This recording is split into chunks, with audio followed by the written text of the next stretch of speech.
ক্ষমা করবো না।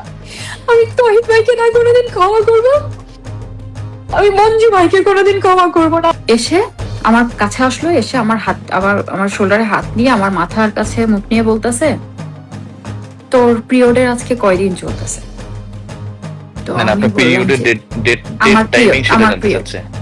না, ডেট টাইমিং না, কয় দিন চলতেছে এটা ডিরেক্ট জানতে চাচ্ছে, কারণ তার কাছে আচ্ছা অলরেডি ইনফরমেশন আছে।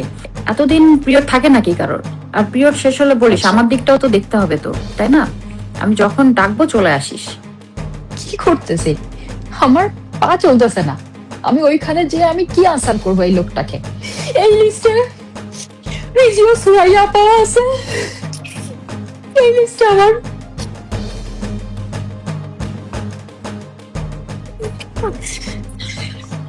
এই লিস্টে আমার ফায়াজ ভাইও আছে। এরা পুরো আমার ক্যারিয়ারটা ধ্বংস করে দিবে।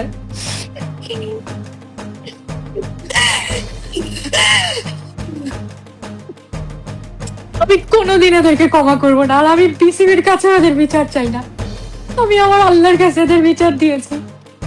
আল্লাহকে বলছি আমার চোখের সামনে এদের বিচার দেখাবেন, আর তাহলে আমি হাসরের ময়দানে আমি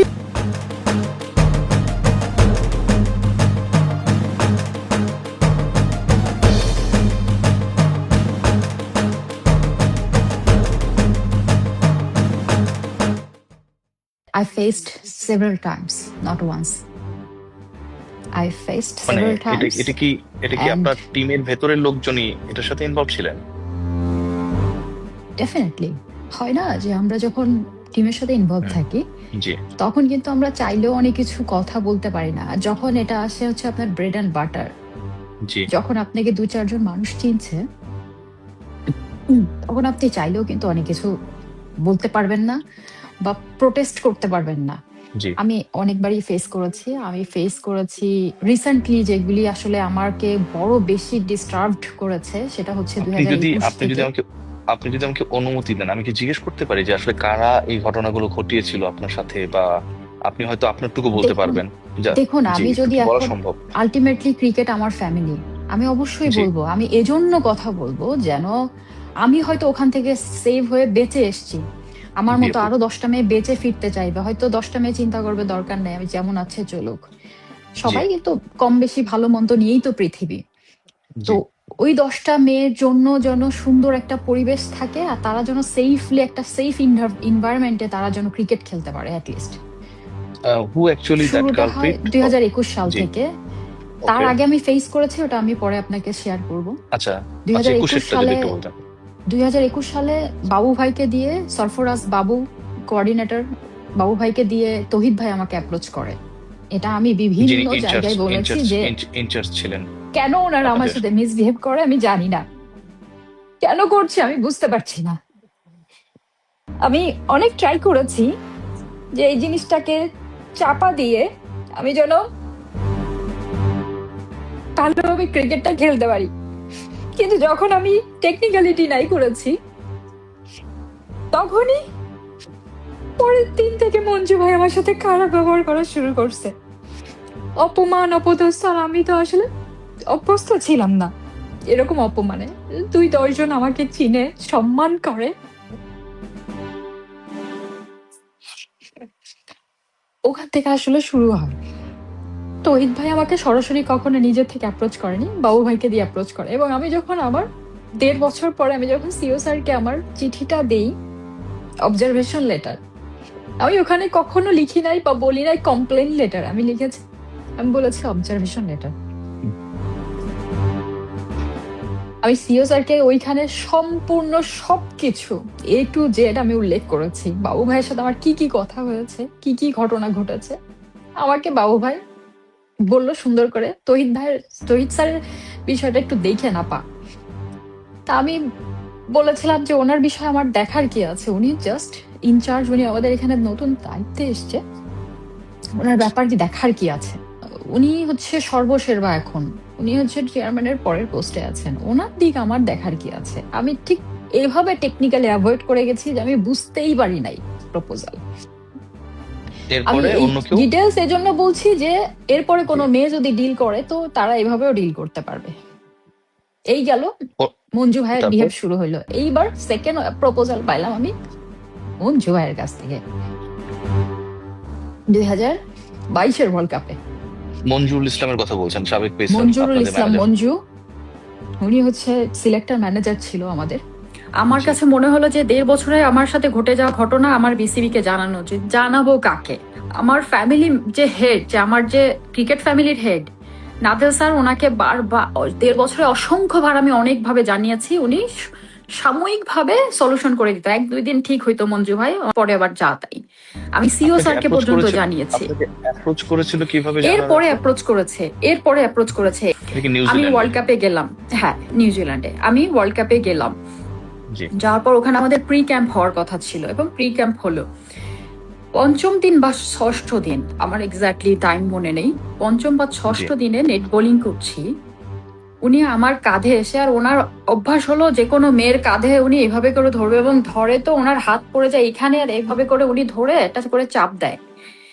তো উনি ওভাবে শোল্ডার ধরছে, মঞ্জুরুল ইসলাম। ধরে খুব, মঞ্জুরুল ইসলাম। মঞ্জু ভাই, হ্যাঁ মঞ্জু জি। ভাই, উনি ধরে এভাবে করে নিয়ে ওনার বুকের কাছ থেকে এভাবে করে আটকে ধরে, ওনার দিকে খুব ঠেসে নেয়, নিয়ে ওনার মুখ আমাদের কানের কাছে নিয়ে আসে। উনি তো অনেক লম্বা, কানের কাছে নিয়ে নিচু হয়ে তারপর কথা বলে। আর আচ্ছা। মাঝে মাঝে উনি যে কোনো একটা সিচুয়েশন হলে, খুশির সংবাদ বা দুঃখের সংবাদ হলে, ওনার বুকের মধ্যে আমাদের মাথা নিয়ে চেপে ধরতো। এরকম হয়তো আপনারা দেখেছেন কিনা জানি না, ওয়ার্ল্ড কাপের কিছু ম্যাচে যখন লাইনে যখন আমরা হ্যান্ডশেক করি, তখন উনি হুম। হ্যান্ডশেক বাদ দিয়ে সবাইকে ধরে ধরে ওনার বুকের মধ্যে নিয়ে নিত। আচ্ছা। তো আমরা কি করতাম, আমরা একটু দূর থেকে হাত বাড়িয়ে দিতাম যেন ওদিকে না যেতে হয়। এটা নিয়ে আমরা পেছনে আবার আতঙ্কেও থাকতাম, আবার এটা নিয়ে আমরা মজাও করতাম, ওই যে আসতেছে এখন বুকের মধ্যে নিয়ে নিবে। তো এগুলা মেয়েদের মধ্যে কিন্তু কথা হতো। উনি আমাকে এসে আমার কাছে আসলো, এসে আমার হাত, আমার শোল্ডারে হাত দিয়ে আমার মাথার কাছে মুখ নিয়ে বলতেছে, তোর পিরিয়ডের আজকে কয়দিন চলতেছে? তো না না, আমি আপনার বললাম পিরিয়ডের যে ডেট ডেট ডেট আমার টাইমিং পিরিয়ড, সেটা আমার জানতে পিরিয়ড চাচ্ছে। না, ডেট টাইমিং না, কয় দিন চলতেছে এটা ডিরেক্ট জানতে চাচ্ছে, কারণ তার কাছে আচ্ছা। অলরেডি ইনফরমেশন আছে। কারণ হচ্ছে আচ্ছা। নর্মালি এটা আইসিসি থেকেই যে ডক্টর আমাদেরকে ক্লাস নেয় বা কিছু, হুম হুম। প্রত্যেকটা টিমের পিরিয়ড ডেট গুলি ফিজিওথেরাপিস্ট বা ডক্টররা এগুলি কালেক্ট করে, এবং প্রত্যেকটা জি। ইন্টারন্যাশনাল ওমেন্স টিম একটা অ্যাপস ব্যবহার করে এটার জন্য, যাতে মেয়েরা জি। সিকিউর থাকে, সেফ থাকে, মান্থলি সাইকেলগুলি যেন ঠিকঠাক থাকে এই জন্য। জি। তো আমাদের নর্মালি আমাদের ফিজিও এগুলি সবসময় রেকর্ড রাখতেন বা রাখেন। জি। ওনার খুব মাথা ব্যথা, being a selector, being a manager, I don't know ওনার কিসের কাজে আসে। উনি ফোর্সফুলি জিজ্ঞেস করতেন একটু ডিফারেন্ট ওয়েতে, যেটা নর্মাল না। এবং উনি সেকেন্ড ওনার কোশ্চেন ছিল, আমি যখন বললাম যে ভাইয়া 5 দিন, 5 দিন এতদিন থাকে? মানুষের তো 3-4 দিনে ঠিক হয়ে যাওয়ার কথা, তোর 5 দিন তো আরো একদিন আগে শেষ হয়ে যাওয়ার কথা। আচ্ছা। তো আমি তখন একটু ওনার দিকে এভাবে তাকিয়ে পড়ছি, আর উনি আমার এদিকে কথা বলছিল, ওনার বডি এদিকে, ওনার মুখ এদিকে। তাহলে চিন্তা করেন, উনি আমাকে পুরাটা কাভার করে আমার এদিকে কথা বলছেন। আমি এভাবে তাকিয়ে আছি, তাকায় আমি ওনার দিকে মুখের দিকে তাকায় বললাম, সরি ভাইয়া, বুঝতে পারি নাই। তো বলছে, তোর তো শেষ হয়ে যাওয়ার কথা, এতদিন পিরিয়ড থাকে নাকি কারোর? আর পিরিয়ড শেষ হলে বলিস আচ্ছা। আমার দিকটাও তো দেখতে হবে তো, তাই না? তখন আমি ওনার দিকে তাকিয়েছি, তাকানোর পরে উনি বলতেছে যে জি। কি? আমি বলছি, সরি ভাইয়া, বুঝতে পারি নাই। তো উনি বলছে যে তোর 5 দিনে তো শেষ হয়ে যাওয়ার কথা, আমার দিকটাও তো দেখতে হবে, এতদিন পিরিয়ড থাকলে হবে? আমার দিকটাও তো দেখতে হবে। তো আমি বললাম, ভাইয়া সরি, আমি বুঝতে পারি নাই আপনার কথা, অত বোঝাবুঝির কিছু নাই, পিরিয়ড শেষ হইলে আমাকে বলিস, আমার দিকটাও তো তোর দেখতে হবে, এটা বুঝতে হবে তোর বিষয়টা, আমি যখন ডাকবো চলে আসিস। আপু, যখন যখন আপনাকে বললো যে তুই আমার কাছে চলে আসিস যখন পিরিয়ড শেষ হবে 1-2 দিনের মধ্যে, তারপরে আপনি কি করলেন আমি এখান থেকে যদি একটু আমি বলতেন? ওখানে আমি পুরো ঠান্ডার হয়ে গিয়েছিলাম, আমি কি আনসার করব জানি না, কারণ আমি জি। এই 1.5 বছর উনি আমার সাথে খুব মিসবিহেভ করছে, চরম লেভেলের।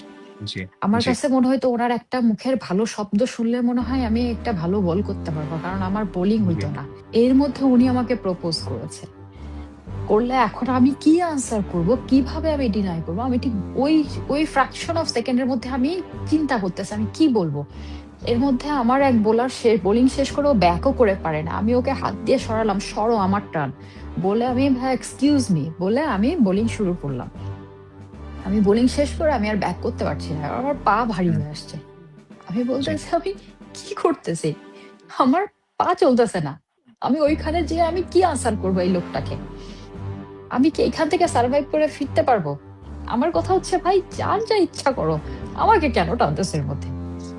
আমি ওখান থেকে কোন রকম আসলাম, এসে আমি একটা মনে একটা ভাব দিলাম, পাশের নেটারের সাথে আমি দাঁড়ায় দাঁড়ায় কথা বলতেছি, যেন আমি ওর সাথে কেমন কোনো একটা বিষয় আলোচনা করতেছি। আমি ওখানে টাইম কিল করলাম।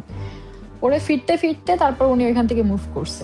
দেন গিয়ে আস্তে আস্তে যখন কোনোভাবে আসলে আনসার পাই নাই, ফিডব্যাক পাই নাই, তারপর থেকে আবার শুরু হলো আমার সাথে মিসবিহেভ।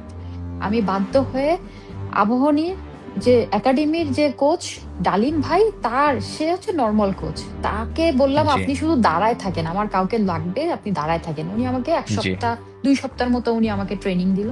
জি আর জি ডিকেন্স ভাই, ফয়সাল হোসেন ডিকেন্স ভাইকে তো চিনেন আপনি। জি জি জি অবশ্যই চিনি। ডিকেন্স ভাইয়ের প্রিমিয়ার লিগ চলতেছিল, উনি দেখে আমি একা একা বোলিং করতেছি, কেউ নাই জি আমার আশেপাশে। জি উনি আমার কাছে গিয়েছে, বলে কি তুই একা একা প্র্যাকটিস করতেছিস কেন, কি হয়েছে তোর, কোচ নাই হুম তোর? তা আমি বলি যে ভাইয়া নাই। তো বলতেছে যে তুই প্র্যাকটিস কর, আমি আসি।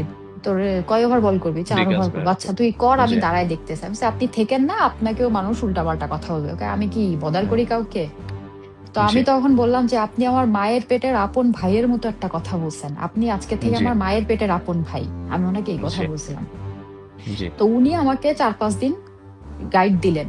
একটা ফার্স্ট জি ডিভিশনের মেয়ে, তার সাথে এরকম একটা অ্যাবিউজিং এর একটা হচ্ছিল। তো সে আমাকে সরাসরি ফোন করে বলে, আপু আমি আপনার হেল্প চাই, আপনি ছাড়া আমি কাউকে পাই নাই, সিনিয়রদের মধ্যে হোক বাট কারোর কাছে আচ্ছা, সাহস পাই নাই, আপনি আমার এটা এটা কি প্রথম বিভাগ ক্রিকেটে? হেল্প করেন। প্রথম বিভাগ ক্রিকেটে? প্রথম বিভাগ ক্রিকেটের। তো এটা কি জি হয়েছে, ওমেন্স উইং এর কোনো একজন অফিসিয়াল, ওমেন্স উইং এর হুম রিলেটেড একটা হুম অফিসিয়াল, তিনি হুম হচ্ছেন ওই মেয়েটাকে করছিল, মানে আচ্ছা অ্যাবিউজ রিলেটেড কোন একটা ইনভলভ ছিল। আচ্ছা তো আচ্ছা ওই মেয়ে আমাকে সাহায্য চায়। তো আমি বললাম দেখো আমি হায়ার অফিসিয়ালের সাথে কথা বলতে পারি, জি কিন্তু আমার তো প্রমাণ লাগবে, প্রমাণ ছাড়া তো আমি আপু কথা বলতে জি পারবো না। ওই মেয়েকে আমি জি কখনো ফেস টু ফেস দেখিও নাই, ফোনেই কথা হচ্ছে। তো আচ্ছা ও লাপা আচ্ছা আমার কাছে আচ্ছা প্রমাণ আছে, ভয়েস রেকর্ড, ফোন আচ্ছা ফোন কল রেকর্ড। তো আমি বললাম ঠিক আছে আপু, রেকর্ড আমাকে দাও, আমি ব্যবস্থা জি করছি কি করা যায়। তো আমি জি সেটা জি সরাসরি সিও স্যারকে, আমি একবার শুনে আমার কাছে মনে হলো হ্যাঁ এটা প্রমাণ যথেষ্ট। আমি সিও জি স্যারকে সরাসরি দেখা করে আমি ওনাকে হ্যান্ড ওভার করি, ওনাকে বলি স্যার যদি আপনাদের মনে হয় ব্যবস্থা নেওয়ার জন্য, ক্রিকেটটাকে ক্লিন এর রাখার আগে জন্য প্লিজ করবেন। জাহান আপু, এর আগে আপনি যে সিওর কাছে যে রিপোর্টটা জমা দিয়েছিলেন, আপনি বললেন জি যে জি যে সময়টা আপনারা অমিক্রনের কারণে মনে হয় কোয়ারেন্টাইনে জি ছিলেন, জি ওই সময় আপনি রিপোর্টটা রেডি করেছিলেন, ওখানে তো এই জি ঘটনাগুলো উল্লেখ ছিল যেগুলো আপনার সাথে ঘটেছে?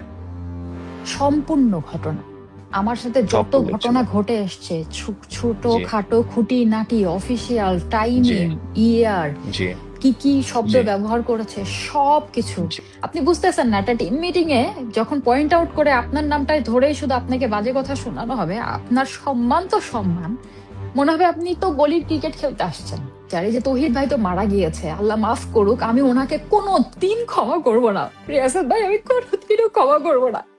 আমি তৌহিদ ভাইকে না কোনোদিন ক্ষমা করব, আমি মঞ্জু ভাইকে কোনোদিন ক্ষমা করব না, আমি ইমন স্যারকে কোনোদিন ক্ষমা করব না, আমি জ্যোতি, পিঙ্কি, নাহিদা, ঋতুমণি এই ব্যক্তিগুলাকে কোনোদিনও ক্ষমা করব না। আমার এই লিস্টে রিজিও সুরাইয়া পাওয়া আছে, এই লিস্টে আমার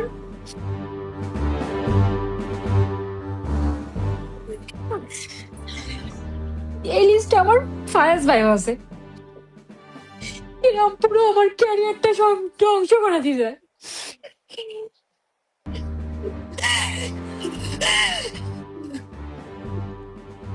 আমি কোনোদিন এদেরকে ক্ষমা করবো না, আর আমি বিসিবির কাছে এদের বিচার চাই না। আমি আমার আল্লাহর কাছে এদের বিচার দিয়েছি, আল্লাহকে বলছি যে আমার চোখের সামনে এদের বিচার দেখাবেন, আর না হলে আমি হাসরের ময়দানে আমি এই বিচার নিব। দেখতে মোটামুটি হলেও কারোর খারাপ হয় না ভাইয়া। এই মানুষগুলা, তহিদ ভাইয়ের করেও তো মেয়ে আছে না, মঞ্জু ভাইয়েরও একটা মেয়ে আছে। আল্লাহ, আমি আমি আমার বিচার চাওয়ার সময় এটাও বলেছি, আল্লাহ তাদের মেয়েদের উপর যেন এটার প্রভাব না পড়ে, তারাও মেয়ে মানুষ। কিন্তু আমি এটা মেনে নিতে পারি না ভাইয়া। আমি শুধু এটুকু বলবো, আজকে আমি থেমে থাকবো না। আমি সবসময় বলেছি ইফ টিচিং এর জন্য আমি সবসময় প্রতিরোধ করেছি, প্রতিবাদ করেছি, আজকে আমার সাথে এত বড় বড় ঘটনা ঘটে গিয়েছে। আমি আমার মতো একটা মানুষ, আমি 16 বছর ন্যাশনাল টিমকে আমি সার্ভ করছি। আমি 2-2.5 বছর আমি ন্যাশনাল টিমের ক্যাপ্টেন্সি করছি, একটা ওয়ার্ল্ড কাপের ক্যাপ্টেন্সি করছি। আমি আমি 130টা ম্যাচ খেলছি, আমি ইন্টারন্যাশনাল ম্যাচ। আমার মতো মানুষ 16টা বছর ন্যাশনাল টিমে সার্ভ করছে, 18 বছর টানা ক্রিকেট খেলছে, সে কেন মেন্টাল স্ট্রেসের জন্য আজকে ন্যাশনাল টিম থেকে ছুটি নিবে? আমার কোনো দরকার ছিল? আমি তো টিমে বসে বসেই টাকা পাচ্ছিলাম।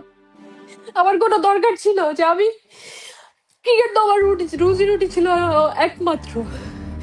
আমি ক্রিকেট খেলে যেটা আর্ন করতাম, সাথে আমার যে এন্ডোজমেন্ট, যে প্রোগ্রাম, এই সব মিলিয়ে আমার যে আর্ন আসতো, আমি সেই আর্ন দিয়ে চলেছি। আমার মতো মানুষ কেন ন্যাশনাল টিম থেকে ছুটি নিবে? বারবার বিসিবি কে ইমেল করবে আমাকে স্যালারি দিয়েন না, আমি নিজের থেকে স্যালারি উইথড্র করতেছি। আমার বিবেকে বাধে, আমি ন্যাশনাল টিমে খেলতেছি না, আমি কেন স্যালারি নিব? আমার জায়গায় যদি অন্য কোনো মেয়ে টিমে ঢুকে, সে ওই জায়গাটায় স্কোপটা পাবে, আমি কেন একজনের রাস্তা আটকাবো?